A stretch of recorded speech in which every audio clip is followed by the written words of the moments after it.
I never thought my sister's wedding would become the most humiliating day of my life. When I walked in alone, the whispers started immediately. Then came the stares, the smirks, and finally, the laughter. "She came alone," my sister Vanessa announced with a mocking smile. The room erupted in laughter. Just as tears threatened to fall, the doors opened. A gorgeous stranger walked in, locked eyes with me, and changed everything with 7 simple words. "Sorry I'm late, love." Before I share how this stranger turned my nightmare into something unexpected, let me know where you're watching from. Drop your location in the comments, hit that like button, and subscribe to hear more stories about family drama and unexpected romance. Now, let me take you back to where it all began. The wedding invitation arrived on a Tuesday, its gold-embossed letters gleaming against cream cardstock.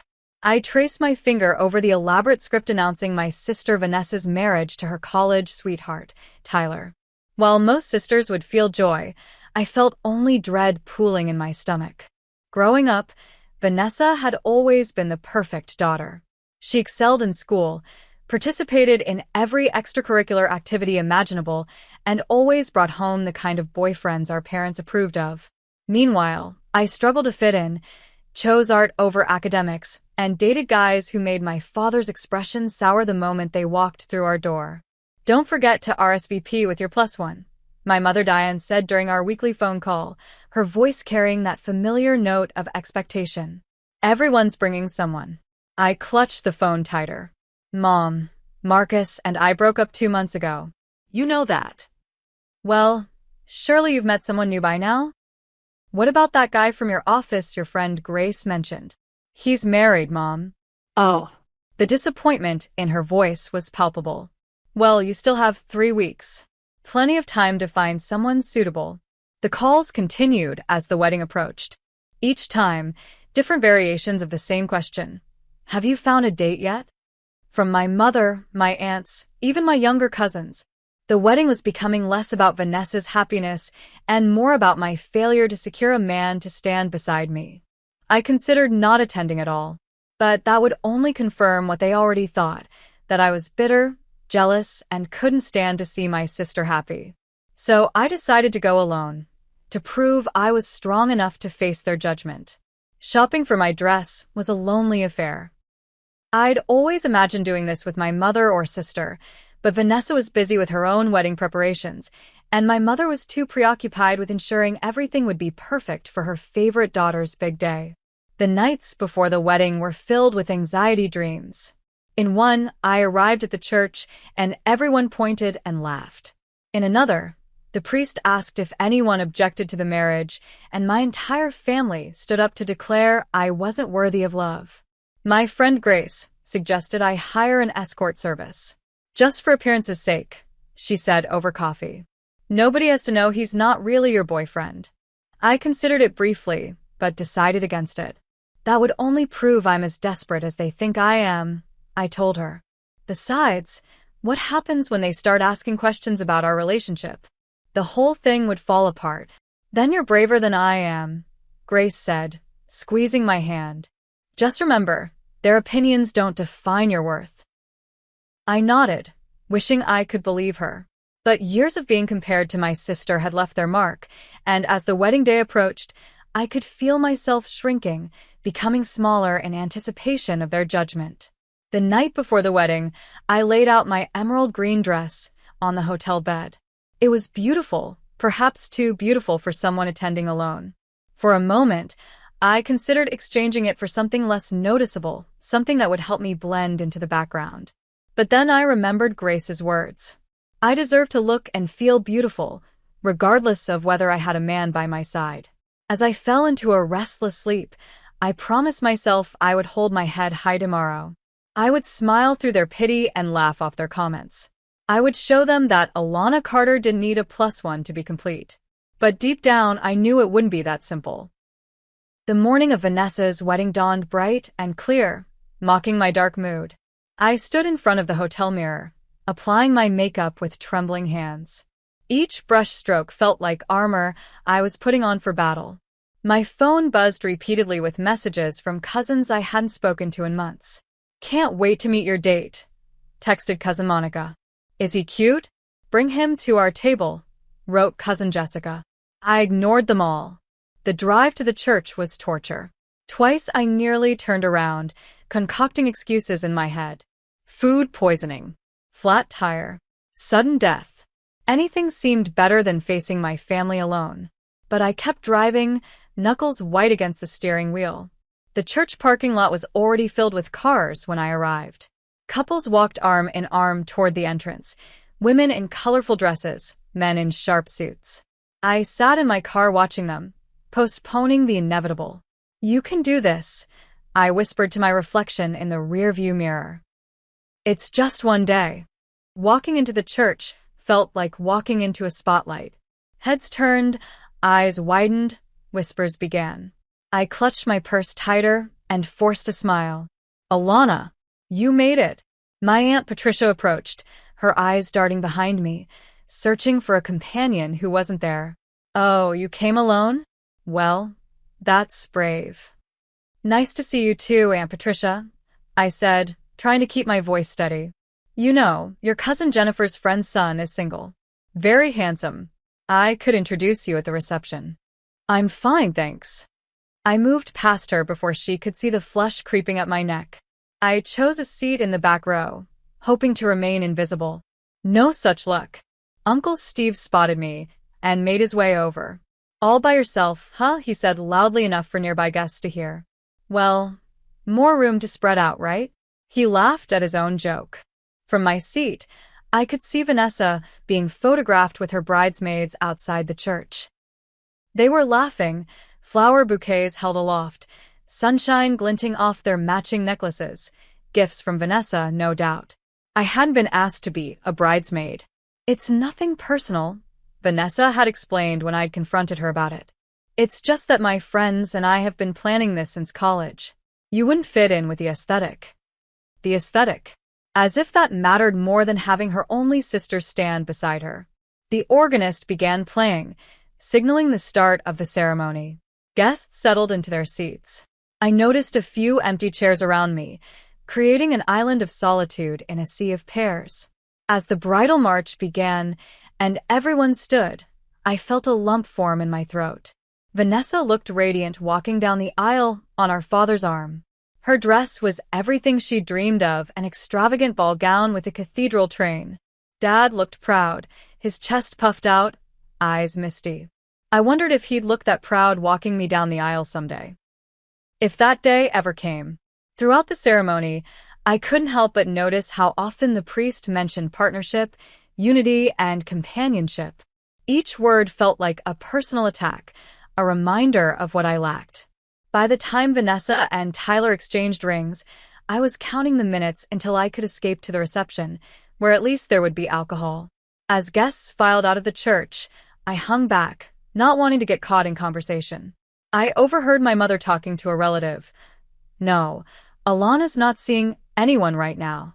She's focusing on her career. The false brightness in her voice made me cringe. My career as a graphic designer was successful, but in my family's eyes, no professional achievement could compare to landing a husband. The gap between the ceremony and reception stretched before me like a desert. While family groups took photos on the church steps, I retreated to my car, blasting the air conditioning and scrolling mindlessly through social media. Everyone seemed to be part of a pair, even online. Happy couples at beaches, restaurants, concerts. I tossed my phone onto the passenger seat in frustration. An hour later, I pulled up to the reception venue, an elegant country club overlooking a lake. The same scene played out again, couples emerging from cars, holding hands, adjusting each other's attire. I took a deep breath and stepped out into the sunshine, smoothing down my dress and squaring my shoulders. Just one day, I reminded myself, you can survive anything for one day. But as I walked toward the entrance, a voice in my head whispered back, can you really?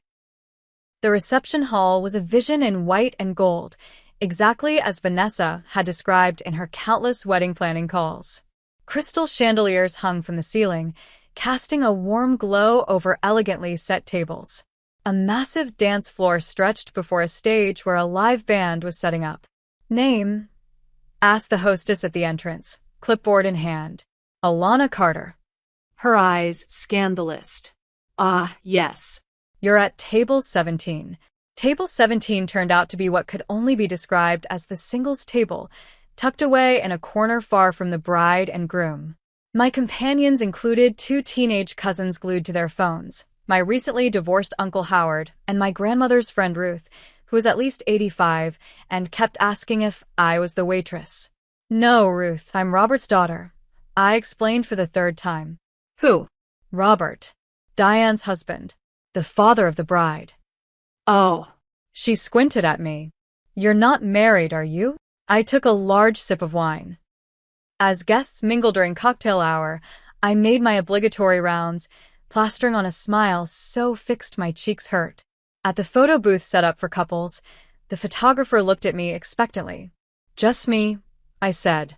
Oh. He seemed confused by the concept. We could wait for your partner? There isn't one. Can you just take the photo?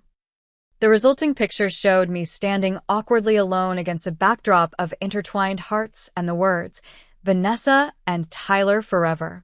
I was heading back to table 17 when I overheard my name from a nearby conversation group. Poor Alana, my mother's friend Barbara was saying. I thought she and that Marcus boy would go the distance. Diane says she's devastated. Well, she's not getting any younger, replied another woman. 30 next year, isn't she? The good ones get snatched up quick. I quickened my pace, cheeks burning. I wasn't devastated about Marcus. Our relationship had been comfortable but passionless, ending with a mutual recognition that we wanted different things. But my family had created their own narrative. Poor Alana, dumped and desperate. Dinner was announced and guests took their seats. The bridal party made their grand entrance, Vanessa and Tyler last, beaming as they stepped onto the dance floor for their first dance. They moved gracefully to their chosen song, Forever Yours, while guests watched adoringly. After the father-daughter dance, during which I studiously examined my nail polish, it was time for speeches. Tyler's best man went first, followed by Vanessa's maid of honor, both sharing touching and funny stories. Then, unexpectedly, Vanessa herself took the microphone. I want to thank everyone for coming today, she began. It means so much to see all your faces, all the people who love and support us. Her gaze swept the room until it landed on me. Even my sister Alana made it, though she came alone. The way she emphasized alone caused a ripple of laughter. I froze, wine glass halfway to my lips. I guess not everyone can be as lucky in love as me, Vanessa continued with a smirk that only I could recognize as malicious. More laughter followed. The rest of her speech faded into background noise as blood rushed to my face. I set down my glass, afraid I might crush it in my grip.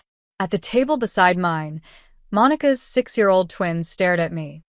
Why don't you have a husband? One of them asked loudly. Mommy says it's because you're too picky. Is it because you're too old? Added the other. Emily. Jacob.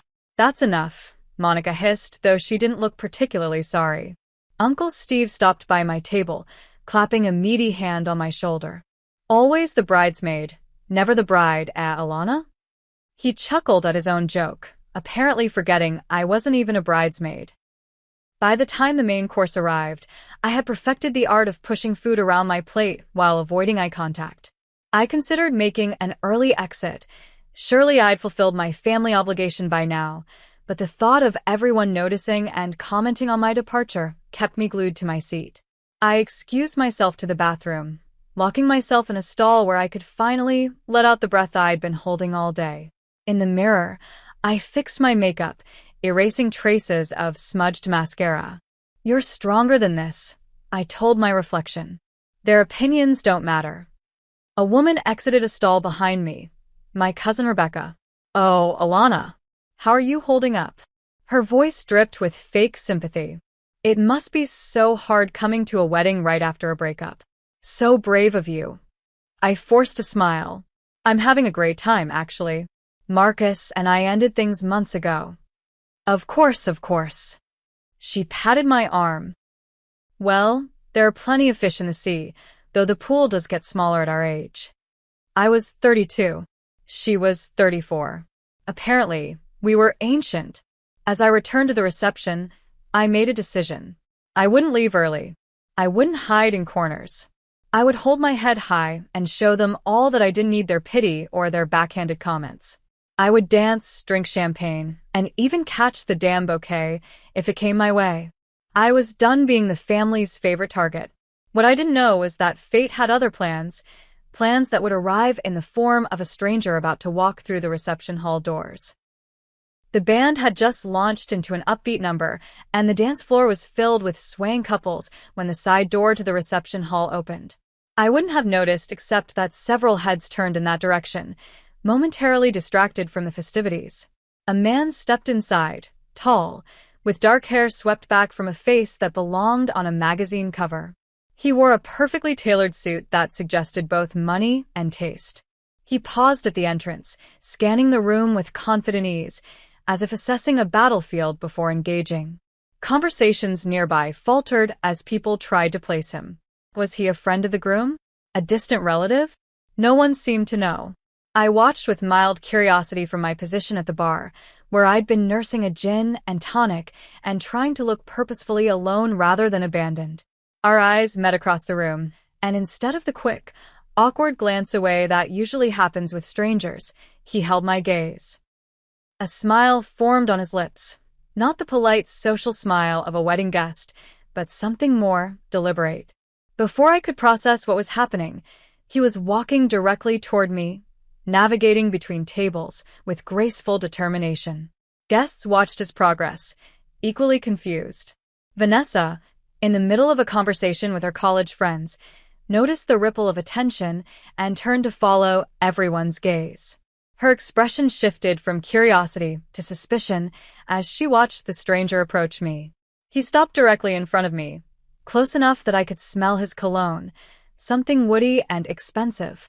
"Sorry I'm late, love," he said, loud enough for nearby tables to hear.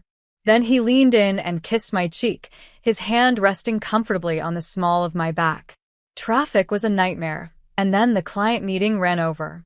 I stared at him, speechless. In the silence that followed, you could have heard a pin drop. Glasses paused midway to lips.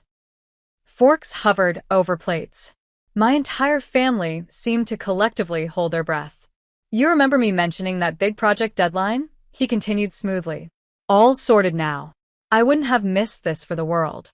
From the corner of my eye, I could see Vanessa frozen mid-conversation, her champagne flute tilted dangerously. My mother's mouth had formed a perfect O of surprise. Uncle Steve was squinting at us like he couldn't quite believe what he was seeing. "This must be your sister's wedding," the stranger said, turning to survey the decorations with appreciation. "Everything looks beautiful, just as you described." I found my voice at last. "Yes, it is," I managed, my mind racing to catch up with what was happening. He extended his hand to the bartender. "Sebastian Reed. I'm with Alana." Sebastian. Even his name sounded like it belonged to someone who sailed yachts and summered in exclusive locations. As if on cue, my mother materialized beside us, her social smile firmly in place, but her eyes wide with questions. "Mom," I said, heart pounding, "this is Sebastian." "Sebastian, this is my mother, Diane." "Mrs. Carter," Sebastian said, taking her hand. "It's a pleasure to finally meet you. Alana speaks so highly of you." "Does she?" My mother looked between us, clearly trying to reconcile this new development with her understanding of my life. "I don't believe Alana's mentioned you before." "We've been keeping things quiet," Sebastian replied smoothly. "Early days and all that. But when Alana invited me to the wedding, I couldn't resist the chance to meet her family." "How did you two meet?" my mother pressed, ever the interrogator. Without missing a beat, Sebastian launched into a story about a gallery opening where I'd been showcasing some of my design work. He described specific pieces that could plausibly have been mine, mentioned mutual friends who didn't exist, and even recalled our first date at a restaurant I'd actually been to once. The detail was impressive and completely fabricated. "You should have told us you were bringing someone," my mother said to me, her tone caught between accusation and delight. "I wasn't sure he could make it," I replied, finding my footing in this unexpected charade. His schedule is pretty unpredictable. International clients, Sebastian added with a modest shrug. The price of success, unfortunately. My mother was practically glowing now. Well, you simply must come meet Robert, Alana's father. And Vanessa, of course. The bride will want to know who's crashed her special day. She laughed. All earlier condescension toward me evaporated. As she led us toward the head table, Sebastian leaned close to my ear. Just go with it, he whispered. I saw what was happening from the service entrance. Nobody deserves to be humiliated like that. Who are you? I whispered back. Photographer's assistant at the Johnson wedding next door. On break. I'll explain more later. Before I could respond, we were standing before Vanessa's VP as just her, since I wasn't sure I could make it back from Tokyo in time. Tokyo, my father said, appearing beside Vanessa. What line of work are you in, son? Investment consulting, sir. Helping companies expand into Asian markets. My father's expression brightened considerably. Unlike my creative career, which he'd always viewed with skepticism, finance was a profession he understood and respected. Robert Carter, he said, offering a firm handshake. Wish we'd known you were coming. We could have seated you properly. Not a problem at all, Sebastian assured him. I'm just happy I made it in time for the reception.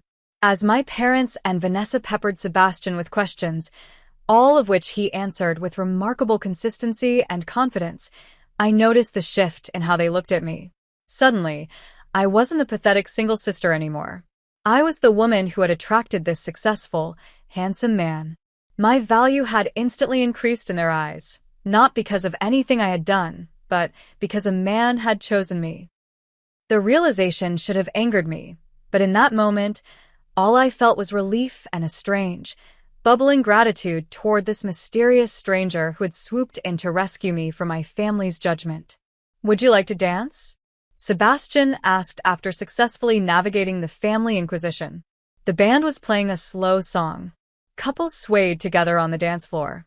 I'd love to, I replied, allowing him to lead me away from my still curious family. As we stepped onto the dance floor, Sebastian's arms circled my waist with practiced ease. I think we're convincing them, he murmured, guiding me into a gentle rhythm. Just relax and follow my lead. Why are you doing this? I asked, still bewildered by his intervention. His expression softened. Let's just say I've been in your shoes. Family can be the cruelest audience sometimes. As we danced, I felt dozens of eyes on us, reassessing everything they thought they knew about Alana Carter. And for the first time that day, I smiled, really smiled, at the beautiful absurdity of it all. Sebastian was an excellent dancer. Despite never having practiced together, we moved in perfect synchrony, as if we'd been partners for years. His hand on my back guided me confidently through turns and steps I didn't know I could execute. Where did you learn to dance like this? I whispered as he effortlessly spun me. Ballroom classes in college, he replied. My mother insisted. Said no son of hers would clump around a dance floor like a wounded buffalo. I laughed, the sound surprising me. It was the first genuine laugh I'd had all day. So, Sebastian Reed, I said quietly as we swayed to the music. Tell me about yourself. The real version, not the one you just fed my family. What do you want to know? Start with why you're really here. He glanced around to ensure no one was within earshot. I'm assisting Megan Taylor, the photographer handling the Johnson wedding in the East Wing. I was setting up some equipment when I saw you through the connecting hallway. You looked, I don't know, trapped. Then I overheard your sister's comment about you coming alone, saw everyone laughing, and you decided to play hero? I tried to keep the skepticism from my voice. More like I recognized a familiar situation. My cousin's wedding last year. My family's just as bad. When are you settling down, Sebastian? That artist girlfriend wasn't suitable anyway. Your brother's already given your parents 2 grandchildren. He mimicked the voices with startling accuracy.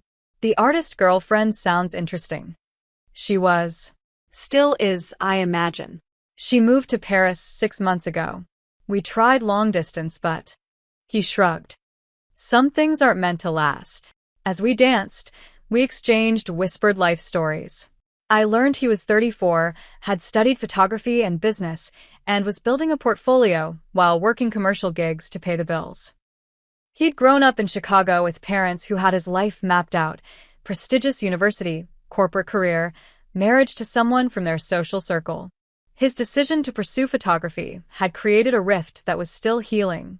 I told him about growing up in Vanessa's shadow, my graphic design career that my family dismissed as drawing pictures on computers, and my recent breakup with Marcus. He wanted someone more traditional, I explained.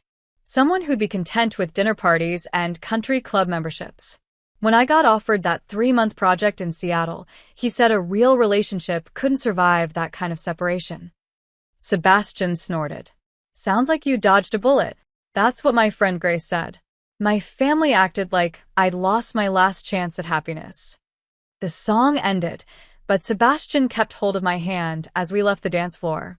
We should probably circulate, he said. Make our relationship look established. For the next hour, we moved through the reception as a unit, his hand often at the small of my back or entwined with mine. We created detailed backstories on the fly, each of us picking up narrative threads the other started. Remember that little Italian place on Maple Street? I would say, with a grumpy waiter who kept correcting our pronunciation. Sebastian would add, without missing a beat. And the tiramisu that changed your life. I still dream about that tiramisu. The more we elaborated, the more real our fictional relationship felt. We had inside jokes, favorite memories. Even in a good-natured disagreement about whether jazz or classical music made better dinner background, he preferred jazz. I argued for classical. My mother watched us with undisguised approval, occasionally touching my arm to whisper comments like, "He's so attentive," or "You two look perfect together." My father engaged Sebastian in lengthy conversations about investment strategies and economic forecasts, topics Sebastian navigated with surprising knowledge. Even Aunt Patricia, who had earlier pitted my single status, now wanted my advice on how to meet quality men. "You must tell me your secret," she insisted, eyeing Sebastian as he fetched us both fresh drinks from the bar. Only Vanessa remained skeptical. I caught her watching us narrowly several times, as if trying to spot the seams in our performance. When Sebastian excused himself to use the restroom, she cornered me near the dessert table. "So, where have you been hiding him?" she demanded. "And don't say he's been traveling. Nobody keeps a relationship this serious a complete secret." "We've been taking things slow," I replied, helping myself to a chocolate-covered strawberry. "Not everyone needs to parade their relationship in front of an audience." Her eyes narrowed. "What's his middle name?" "James." "His birthday?" November 17th. Favorite food? Thai. Specifically pad cew with extra broccoli. I never improvised so quickly in my life, but the answers came effortlessly. Sebastian and I had covered these details while dancing, anticipating exactly this kind of interrogation. Vanessa pursed her lips, frustrated by my ready answers. "Well, he seems too good to be true. And you know what they say about things that seem too good to be true. Maybe you're just not used to seeing me happy," I replied, surprised by my own boldness. Before she could respond, Sebastian returned, sliding an arm around my waist. "Everything okay here?" he asked, his tone pleasant but his eyes watchful. "Perfect," I said. Vanessa was just saying how surprised she is by our relationship. "Good surprised, I hope," Sebastian said with a charming smile. "Though I'm the lucky one. Your sister is extraordinary, you know. Her design work alone is incredible. Have you seen the campaign she created for the Westfield project? Revolutionary approach to visual storytelling." He went on to describe, in impressive detail, a project I had indeed worked on last year but had rarely discussed with my family, who showed little interest in my career achievements. The fact that Sebastian had somehow gleaned this information and was now championing my work to my dismissive sister made something warm unfurl in my chest. Vanessa's expression wavered between suspicion and surprise. "I didn't realize you were so familiar with Alana's work," she said. "How could I not be? It's a huge part of who she is." The way Sebastian looked at me then, with genuine admiration, made me momentarily forget this was all pretense. As the evening progressed, I spotted a familiar face across the room. Marcus, my ex-boyfriend, with his new girlfriend Nicole. My mother had mentioned he might attend. He and Tyler had been college roommates, but seeing him still sent an uncomfortable jolt through me. Sebastian noticed my sudden tension. "What's wrong?" I nodded discreetly toward Marcus. Ex-boyfriend. 3 o'clock. Blue tie, blonde date. Sebastian assessed them without being obvious. Ah. The traditional guy. He looks exactly as I imagined. Very conventional. "Be nice," I murmured, though I appreciated his subtle support. "Should we say hello? Establish our blissful coupledom." I hesitated. I don't know if. Too late. Marcus had spotted us and was heading our way, Nicole in tow. "Alana," he said, his smile not quite reaching his eyes. "Good to see you." "You too," I replied automatically. "This is Sebastian." "Sebastian, this is Marcus and Nicole." Sebastian shook Marcus's hand firmly. "Pleasure. I've heard a lot about you." Marcus looked between us, clearly trying to place Sebastian in the timeline of our breakup. "Funny, I haven't heard anything about you. We've been keeping a low profile," Sebastian said easily, his arms settling around my waist in a gesture that was both protective and possessive. "New relationships, you know how it is." Nicole, clearly uncomfortable, offered a small smile. "Your sister's wedding is beautiful. The flowers are amazing." I returned her smile, grateful for the neutral topic. "They are. Vanessa worked with that florist from the magazine feature last spring." As we made uncomfortable small talk, I could feel Marcus's eyes on Sebastian's hand at my waist, on our easy physical proximity. Whatever he had expected to see today, perhaps me alone and miserable, this wasn't it. "Well, we should get back to our table," Marcus finally said. "Good to meet you, Sebastian." "Likewise," Sebastian replied. "Enjoy the rest of the evening." As they walked away, Sebastian leaned close to my ear. "You're well shot of him," he murmured. "The way he kept adjusting his tie." Classic insecurity tell. I stifled a laugh. "Stop analyzing my ex." "Can't help it. Photographer's eye. We notice details." He guided me toward the glass doors, leading to the venue's balcony. "Come on. I think we've put on enough of a show for now. Let's get some air." Outside, the evening air was cool and refreshing after the stuffy reception hall. Fairy lights twined around the balcony railing, casting a soft glow over the manicured gardens below. In the distance, the lake reflected the moon, a perfect silver disk on dark water. We stood side by side at the railing, a comfortable silence between us. For the first time that day, I felt like I could breathe properly. "Thank you," I said finally. "What you did in there, I don't know how to repay you." Sebastian smiled. "Consider it my good deed for the year. Besides, it's been the most entertaining wedding I've ever attended, and I've worked dozens." Still. It was kind, especially since you don't know me at all. He turned to face me, his expression thoughtful. Sometimes strangers see us more clearly than the people who are supposed to know us best. Your family looks at you and sees what they expect to see. I looked at you and saw someone drowning in their expectations. The accuracy of his assessment made my throat tight. They've always had a very specific idea of who I should be. Vanessa fits the mold perfectly. I never have. And yet you keep showing up, hoping they'll finally see you. Pathetic, right? Human, he corrected gently. We all want to be seen for who we really are. Accepted. Valued. The vulnerability of the moment hung between us. Here was someone who had known me for mere hours, yet seemed to understand parts of me my family never had. Sebastian leaned against the railing. "For what it's worth, from what I've seen today, they're the ones missing out, not seeing how remarkable you are." "You don't know me," I reminded him, though the words lacked conviction. "I know enough. I know you're creative and successful in a challenging industry. I know you've got quick wit and resilience. I know you chose authenticity over an unfulfilling relationship. Those aren't small things, Alana." The way he said my name, like it was something precious, made my heart flutter in a way it hadn't in years. We were standing closer now, the space between us charged with something neither of us had anticipated. Sebastian's gaze dropped to my lips, and I found myself swaying toward him, drawn by an invisible current. The balcony door swung open with a bang. We jumped apart like guilty teenagers. Vanessa stood in the doorway, her wedding dress gleaming in the fairy lights.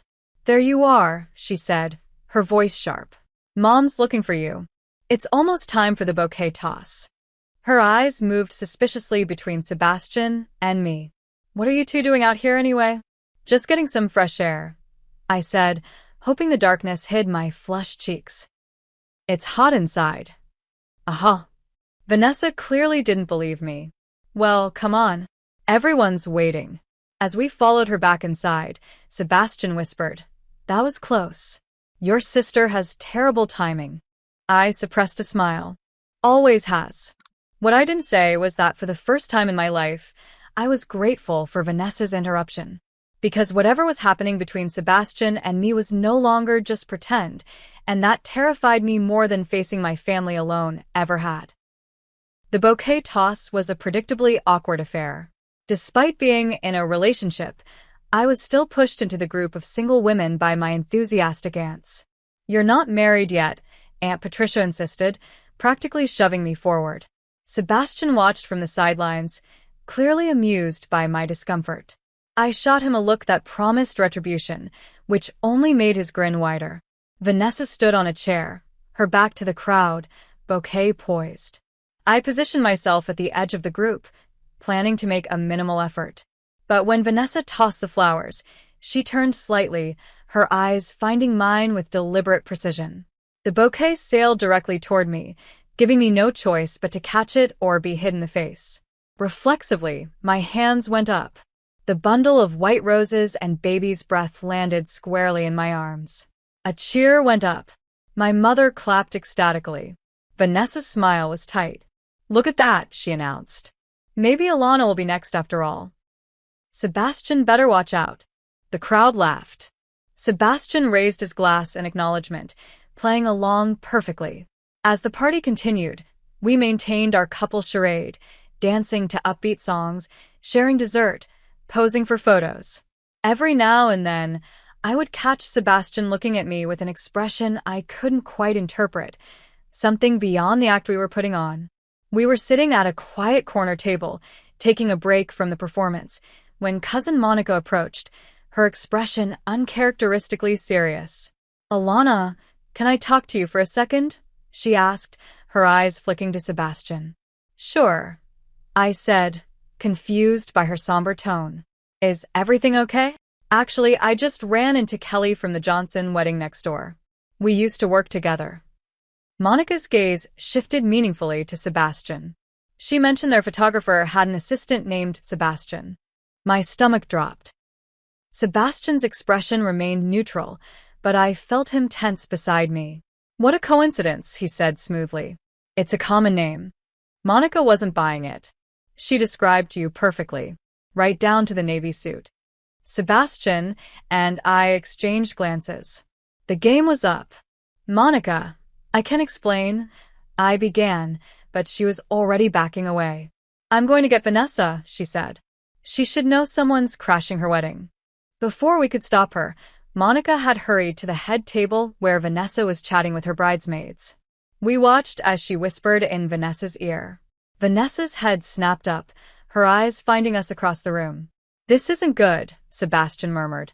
"I'm so sorry," I said. "I never meant to drag you into family drama." "Hey, I volunteered, remember?" He squeezed my hand. "Don't worry. Whatever happens, we'll handle it."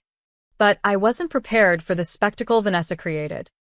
She marched across the reception hall, Monica and two bridesmaids in tow, her white dress parting the crowd like the bow of a ship. "You," she said, pointing at Sebastian when she reached our table. "You're not Alana's boyfriend. You work at the Johnson wedding. You're a complete stranger who crashed my wedding." Heads turned. Conversation stopped. The DJ, sensing drama, awkwardly lowered the music volume. Sebastian stood. I can explain. And you, Vanessa continued, turning to me, her voice rising. You brought a complete stranger to my wedding? Pretended he was your boyfriend? What is wrong with you? My face burned as guests gathered to watch the confrontation. My parents pushed through the crowd, confusion and alarm on their faces. What's going on? My father demanded. Alana's boyfriend is a fraud, Vanessa announced loudly. He works at another wedding. She's so desperate she convinced a complete stranger to pretend to be her date. The murmurs began immediately. I saw the pity returning to people's eyes, worse now because I'd been caught in a lie. Uncle Steve shook his head. Aunt Patricia covered her mouth in shock. My mother looked devastated, as if I'd personally betrayed her. Is this true?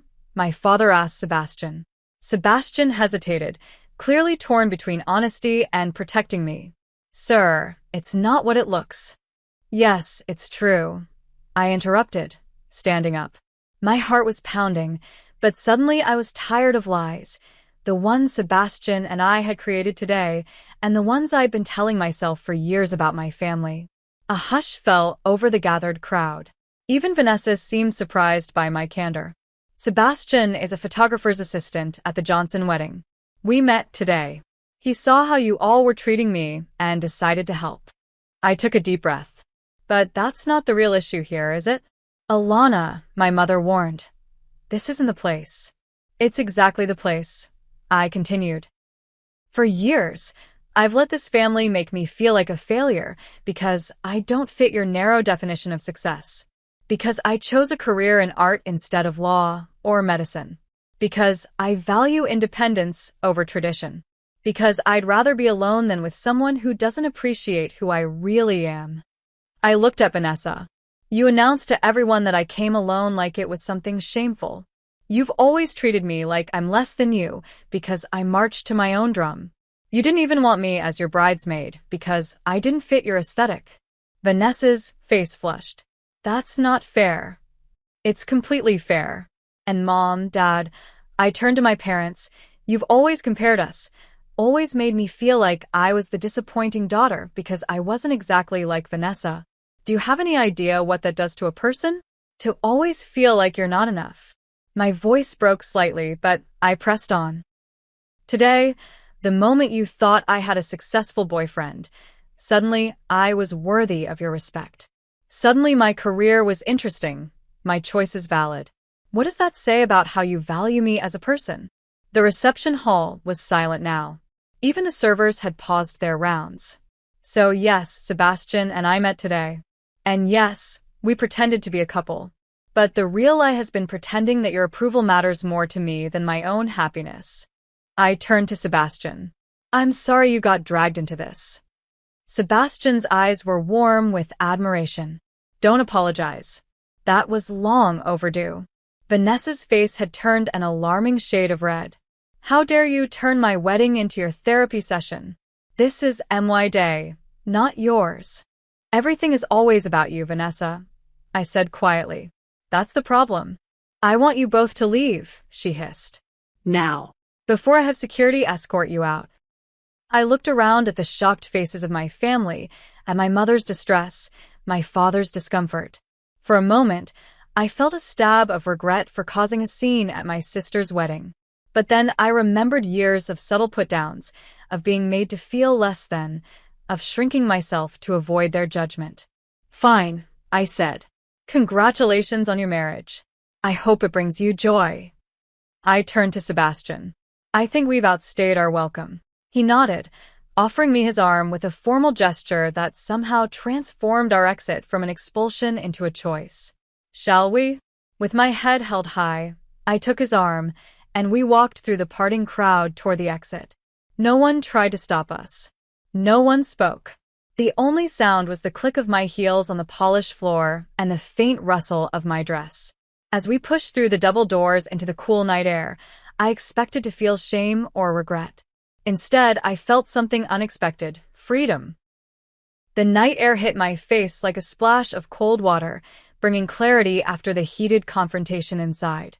For a moment, Sebastian and I stood in silence on the venue steps, the muffled sounds of the reception resuming behind us. "Well," Sebastian finally said, "that was a disaster?" I offered. I was going to say magnificent. He grinned. "You were magnificent." I laughed, a slightly hysterical sound that released some of the tension. "I just blew up at my entire family at my sister's wedding. I'll never hear the end of this." "Probably not," he agreed. "But was it worth it?" I considered the question seriously. "Yes," I said, surprising myself with the certainty in my voice. "It was worth it." Sebastian checked his watch. "My shift at the Johnson wedding ended 20 minutes ago. Are you hungry? There's a diner about 10 minutes from here that serves breakfast all night." The idea of pancakes and coffee suddenly seemed like the perfect epilogue to this strange day. "I'm starving, actually." I was too nervous to eat anything inside. "Pancakes it is, then." We drove separately, meeting in the diner's parking lot.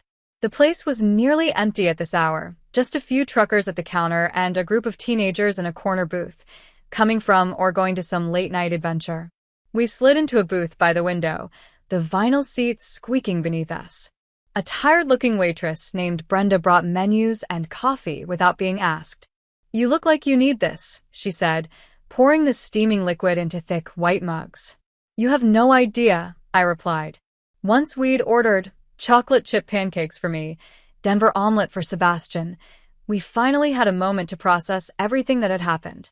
"I should be mortified," I said, warming my hands on the coffee mug. "But I mostly feel relieved." "Sometimes the truth is like that," Sebastian replied. "Scary to face, but freeing once it's out." I've never stood up to them like that before. I always just took it, tried to be what they wanted. What changed? I considered the question. You, partly. Seeing myself through your eyes today, someone who valued me without conditions, without history. It made me realize how little I valued myself. Sebastian's expression softened. "For what it's worth, I wasn't pretending when I talked about how impressive you are.